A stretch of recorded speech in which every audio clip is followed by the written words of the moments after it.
episode 3 of I Love You 3000 Welcome to the I Love You 3000 podcast, an authentic way to uncover the best ways to host an event. Husband and wife team Bradlee and Melissa of Phony Stark Industries will share years of experiences with all things event related, because planning an event is more than just a solid guest list. It's about the trends, details, and beautiful relationships that move an event forward. And that's why you'll find them to be good stewards of all things called advice. So your guests walk away feeling the true passion and best of what life can bring when you celebrate together. Now here's your hosts, Bradlee and Melissa.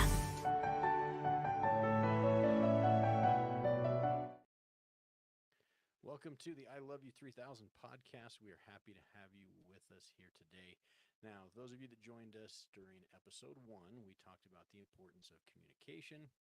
And then last week we talked about sometimes the challenge and the difficulty of admitting when you made mistakes. Which brings us here to the start of this episode, as if you tuned in last week, you noticed that our audio did not come across great. It didn't sound like it should. That's because I messed up and forgot to turn on Melissa's microphone. So maybe you heard me or maybe you didn't. Oh well. So that's me. I fess up to that one. I messed up big time. And then you're going to also, Brad has got this cool thing of where it's got a reader for me to like read across the room in certain spots. And right when I was supposed to start reading stuff at the beginning of this, it timed out. So technology is fun. But hey, we're learning. We're learning things and making it better. Thank you for joining us and learning with us. And hopefully that's what we want with this podcast, is that you're learning, whether you're here for the wedding planning side of things or for the relationship talks that we have, or if it's just because you enjoy seeing us and you're friends of ours, then we appreciate you joining us as well. So, because who knows? It's all good. It's great. All right. Plus, you said episode 3, so 3 times a charm, right? Yeah. We'll make no more mistakes today. Sure. We'll see about that. All right, let's hit it off with some tips, Brad. Wonderful. All right. So for our tips today, here's what we've got going on. It is, again, our tips. So we do share, each of us takes something that we connect with or that we personally work with and deal with within the wedding industry, and we're going to share our advice on that. So ours here, tip number 5, we're talking about unique hashtags for your wedding. So create a hashtag for your guests, because you're going to be using these. You want your guests using them. And the purpose of a unique hashtag is you're going to want to go back and revisit that after you're back from your honeymoon, on your anniversary. You can go back and look and pull up that hashtag, and you're hopefully going to be able to see not only the stuff that you posted, that you've taken photos of, but what your guests have shared. So you're hoping that through using that unique hashtag that your guests are motivated, inspired to post, to share photos, videos, anything that they may have from that day. It's just going to let you go back and revisit it, take a look at those items, and relive those fond memories that you have. All right. Tip number 6 is we should probably make this like list of it for too. I'm just thinking of this like, what was tip 1 too, in case we ever wanted to go back and see it. Side note, I know. Tip number 6 is do not forget to eat. It's very important to make sure you eat. Make sure your caterer has packed you some food for the 2 of you. Most newlyweds don't find time to eat and are starving by the end of the night. We see it all too often. We do. And one of the things that I make sure that happens is I make sure the couple gets food. And then you're trying to eat and people are interrupting you when you are trying to eat. Respect those 2 guests. Remember, the bride and groom need to eat too. So sometimes it's nice to have some hidden food later somewhere. Like if you need to dash to the restroom, there's a room for you to get something else to eat. Protein bars are your friend. Yeah, just make sure you're getting food. Don't starve yourself. Eat before you go down the aisle. Whatever you do, just like make sure you have something in that belly to make it through the day. Yep. And it's one of those things I think we're incredibly conscious of. We actually put it in our schedule that we're making sure that the bride and groom eat something, and we're checking on them. Without it being in the schedule, it's really easy, because there's so much going on. It's easy to miss, and we certainly don't want that to happen. We don't want it to happen to you either. So don't let it. All right. Now, see, that's pretty quick.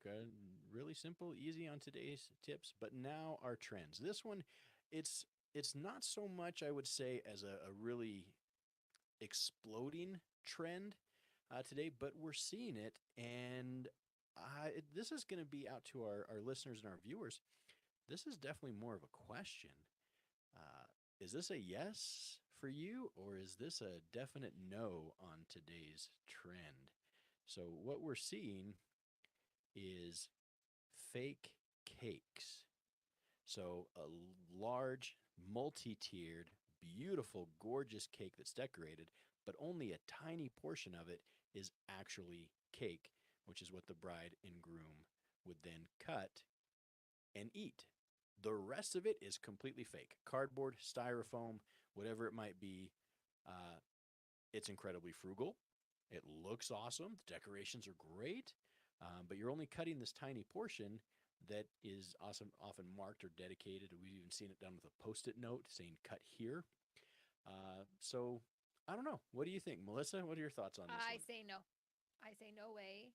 I think that if you are going to have a gloriously beautiful cake, you have hired somebody to build that cake, and they are an artist, and they have a talent that they are going to make this cake the way you dreamed it to be, and they're going to help you get that. And they have worked at their specialty that they should have, their cake. Plus, you know what the great part about cakes that are different layers? You can also have different flavors. It does not have to be the same flavor. So then you have the option of having many different flavors there. And there's also the joy of having the other people cut the cake for you after you're done. I say no to fake cakes. I think you need to have a real cake. Okay. For our listeners, we'd love to hear what you think. If you have anybody that's watching right now live with us, go ahead and throw that in the comments and tell us what you think. Is this a yes or is this a definite no? For me, I'm going to lean with, I would don't think I would tell any of our clients certainly not to do it. I think if you're in a position where, um, if you're having, because cupcakes, we're seeing more and more desserts and cupcakes that are there rather than just the traditional cake. And those are awesome. I think if you're going to go that route and you're going to have other items, obviously, for your guests, and the cake itself is just more of a show piece, um, and it is something that you're doing just to be frugal, I'm not going to tell you not to do it. Um, you do you kind of thing. Um, but I don't think I would do it at my event. Like, I think there's something unique and special about having, that custom cake that's created for you. For your event, yes, Yeah. definitely. So I don't know. I look forward to hearing what some of our audience and listeners think about Yeah, the fake leave us cake comments. trend. Yep. Let us So, know. but we are seeing more of it. So we wonder if it's going to pick up. We're not seeing it a lot here in our region, but we are seeing it from other clients and other individuals and event planners that we work with. So we'll see. All right. So we are pretty much moving along today, pretty fast through our stuff. Let's talk about what our talk is going to be about today. And this And one is going to be interesting. I'm really intrigued to see where this kind of leads us. the question is alone time. How important is it for a relationship? Um, so that's a great question, Brad. That is, I think as we take this again, this is going to go. This may not be what um, the original intent was for. I don't know. I'm not sure what the question really was leading to or why it was asked. But first off, I think in any relationship,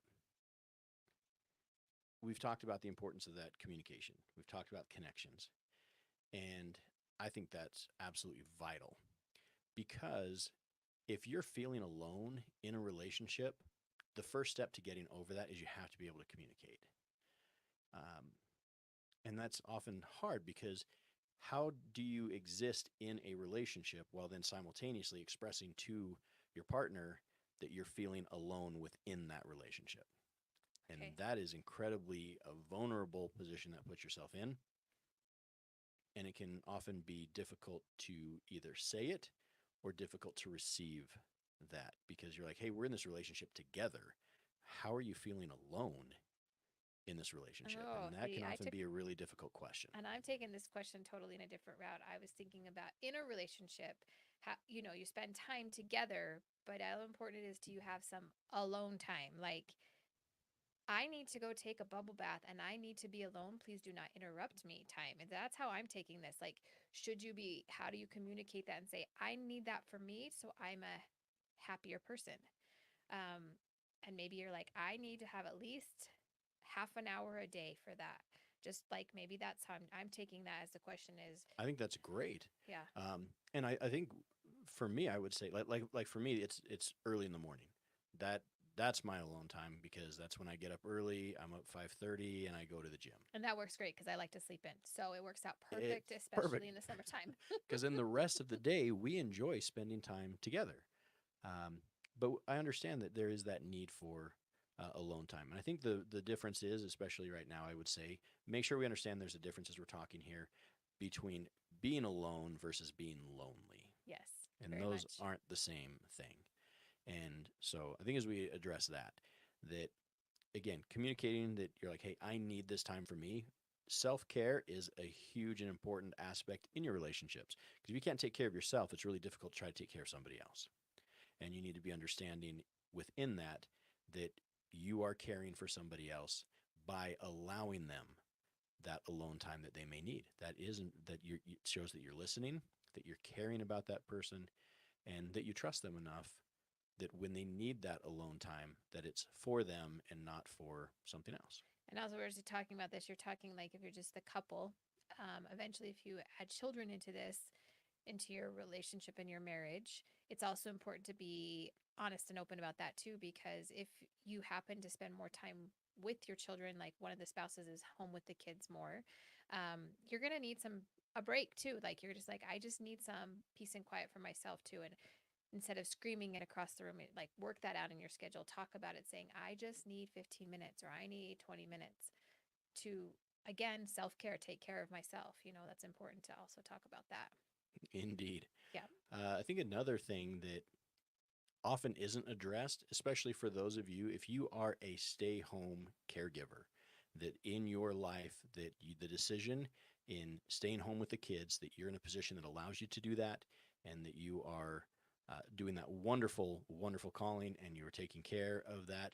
It was probably one of my favorites. I would never thought I would love that. I think when Brad and I actually started talking about marriage, when we were talking marriage and then we started about having kids, I never once ever thought about my time with being a stay at home mom. And it was my favorite thing. Like I cherish every minute of that. Although I did have to be honest and straightforward with Brad and say, you've come home. I need 15 minutes. And a lot of that comes from decision making overload. Yeah. That we talk about it as educators, but at home caregivers, especially with little kids that are constantly asking you questions, especially little kids where their favorite question is Why? why, Why? why, Why? and so you're getting bombarded throughout the day of up to thousands of questions from your kids, and you're having to make decision after decision after decision, decisions for what they're eating, decisions for what activities they're doing, decisions that are constantly you are making, not only planning but also on the fly. That decision making overload is a real thing. So when your partner comes home and the first thing that they ask you are questions, Yes. you've had enough of those. So even if it's the question of how was your day or what's for dinner, maybe not asking a question to start off as soon as you get home may not be the best thing when your partner is dealing with decision making overload. Like, what's for dinner? Don't ask me that. Because that can be a lot. Yeah, it can be a lot. Um, but this could bring into another topic of talking about even if you didn't have children at home and having both heavy work schedules, remembering to keep that alone time too. Like sometimes you need to come home and you have to decompress, make sure you know what that is for you to decompress from your work day. And that can bring us in, that's another subject we'll talk about is just the importance of what to do when you come home after a work day, how to work it at work and communicate how to make that workable so it's not you come home and you talk about work, but you may need to put that in your schedule as I just need that decompressed time of alone time so I can give you 100%. Absolutely. I think that is a really good question. It's a great question, and it's one that it's very multifaceted. And I know for me, myself, this is something that I personally deal with, and it's a part of who I am, is I am somewhat uh, codependent. We'll put it that way. Uh, but it's because I love my time with my partner. That is such He does. a special thing. I love being in love, and that's why we do what we do. Is because we love sharing in that joy and happiness, and we hope that all of our clients that we work with experience that same joy, that same love, that same happiness that we get to be a part of, even through its challenges. And so, I don't necessarily enjoy more alone time outside of when I really need it because I just like being with you. Like I know. I He enjoy does. that. But for others, I'm never going to say that that is how it should be done. That's how it needs to be done for me, but doesn't necessarily mean it is for somebody else. And so getting to know what works for you, what is that amount of time that you need? What is alone time versus that time you need with your partner? Knowing those things and saying, hey, we need to have this connection time. We need 20 minutes a day. We need that 20-second hug. We need that 6-second kiss. Whatever it might be, you need to establish those because they work for you. And what it works for somebody else doesn't mean it's always going to work for you. It's not going to be right. And sometimes being alone can be scary. But I'll also say that, yeah, it might be scary, but being in the wrong relationship can be a lot worse. So either fixing that relationship, communicating with each other, making things better, or recognizing when things aren't right and maybe it's time to either get professional help or to move on is also a tough thing to do in this life. I like that, Brad. Good job. Nice piece of. You get to open up as this podcast goes on. You get to learn a little bit more about our relationship, about how Brad is, like he said, more codependent. Like he that's just his personality. And as through our marriage, we've learned a lot of that, and how, and that could bring us on. I've got some other people who've asked us to talk about the love languages. Maybe dive into that in a few weeks to talk about what those are. And Brad and I have even taken those quizzes to say what works, what doesn't, just so we can help understand each other better too. So I think that's a great thing. Like I got a message about that just a second ago that said, "Hey, love languages." So let's keep that in mind. Wonderful. Yeah. Love to talk about that because there's a lot to unpack there. There's a lot. All right, so we hope you enjoyed a little bit today. Remember, use those hashtags, and don't forget to eat. Don't forget to eat And healthier stuff. I know the chocolate is really easy to go to and the cookies and everything, but especially when we get some of the bakers that we have around oh here. man, whew. How could you not? Or the It is food. tough to avoid. And it. not just the bakers, the caterers, some of the Ooh, yes. great So good. food. Oh, we are blessed where we live. Best kept secret of the food choices we actually do have at these events. So And we both kind of are. I'm slightly leaning. Melissa's definitively on the no on the fake cakes. yep, nope, no fake cake for me. And But until there's another next trend time, I'd like to talk yeah. about cakes for next time. Oh, perfect. So I've got another look one forward idea to hearing it. about cakes. There's another trend that I learned about this last week. So Okay, stay tuned for that one next week. And just remember that in life's journey, every ending is a new beginning, and see you next time.